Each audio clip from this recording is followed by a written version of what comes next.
Assalamu alaikum. Today we will discuss our next topic of chapter number 12 electrostatic, which is Gauss's law and application of Gauss's law. यहाँ पे हम लोग discuss करेंगे सबसे पहले Gauss's law को, फिर इसके एप्लीकेशंस को। तो Gauss's law क्या होता है, इसकी स्टेटमेंट, इसका मैथमेटिकल एक्सप्रेशन, ये दोनों चीज़ें हमने यहाँ पे प्रूव करनी है।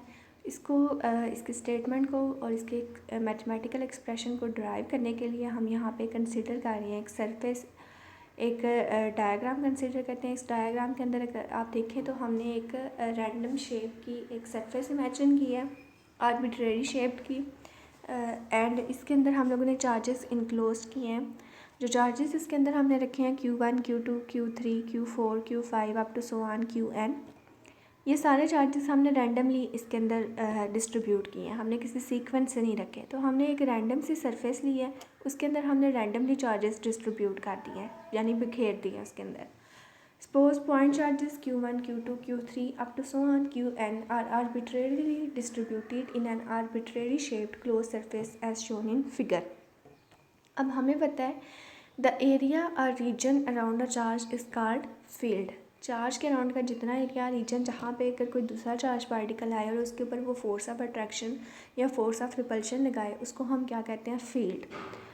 तो नेक्स्ट हमने लास्ट जो टॉपिक पढ़ा था इलेक्ट्रिक फ्लक्स वाला, उसके अंदर हमने पढ़ा था कि number of lines passing through a certain area is called electric flux.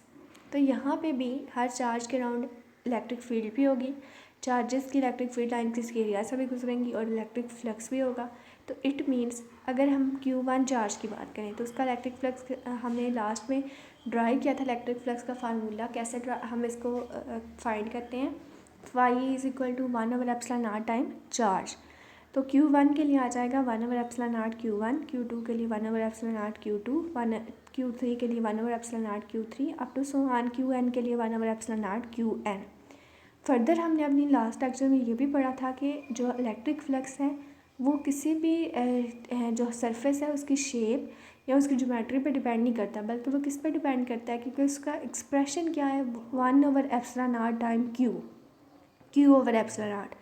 तो Q मीन्स कि वो चार्ज पे डिपेंड करता है कि पॉजिटिव चार्जेस हैं या नेगेटिव चार्जेस हैं, और ε0 परमिटिविटी ऑफ मीडियम पे डिपेंड करता है। तो इलेक्ट्रिक फ्लक्स सिर्फ दो चीज़ों पे डिपेंड कर रहा है, एक चार्ज पे और दूसरा ε0 पे, यानी परमिटिविटी ऑफ मीडियम पे।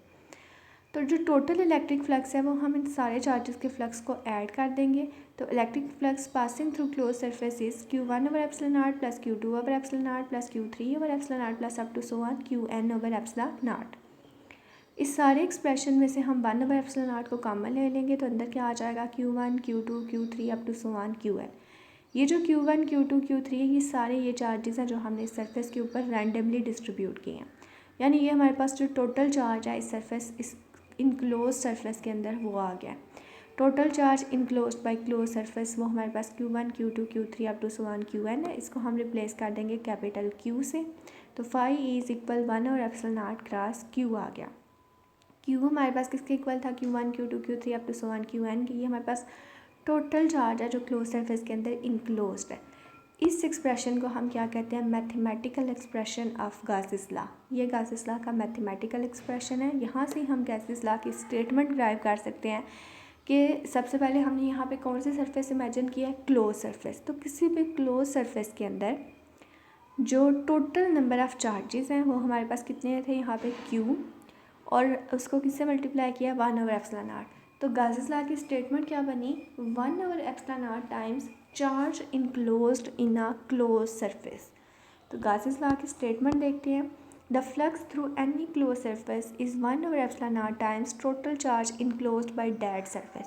उस सरफेस के अंदर जितने भी चार्जेस इनक्लोज्ड हैं उन सब को हम 1/ε0 टाइम अगर उन चार्जेस के साथ मल्टीप्लाई करें तो वो हमारे पास टोटल फ्लक्स आ जाएगा। This is the statement and mathematical expression of Gauss's law.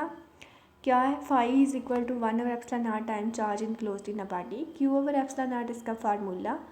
अब गॉसेस लॉ के लिए एक चीज़ मस्ट है कि ये हम हमेशा गॉसेस लॉ अप्लाई करते हैं in case of close surface.